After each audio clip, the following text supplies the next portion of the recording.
Hi, Father Ian Van Heusen here. So one of those basic concepts I just want to discuss a little bit is what is discernment? So often I can assume that people understand what I mean when I talk about that, but I just want to go back and kind of define some of those basic concepts. So what is discernment? All of us have an interior dialogue. We kind of talk to ourselves. Now, Gary Louis Lagrange, the great theologian, Dominican, would say, as we talk to ourselves, the goal of prayer is to bring God into that conversation.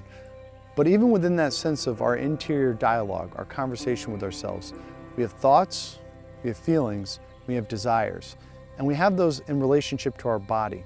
So as we're thinking, as we're feeling, as we're desiring, there's this relationship between our thoughts and our body. So what is discernment? That interior dialogue that's connected with our body has three sources. One, the Holy Spirit. So sometimes those inspirations which arise are the work of the Holy Spirit. Even if they don't feel like a voice from the cloud, it's like we learn to listen to those little inspirations and try to understand them. And I'm going to talk about that a little bit more. Then there's the enemy, and we're going to talk about that a little bit more. The devil sometimes is sowing those temptations in our heart. And then finally, there's our own human nature. So it's not so much that we have to say definitively, oh, this is definitively the Holy Spirit, or this is definitively the enemy. But what we see is there's patterns that lead us closer to God, and there's patterns that lead us away from God. There's patterns that are full of stillness, full of faith, hope, and love, that lead to greater freedom. And then there's those that keep us ensnared in fear and anxiety.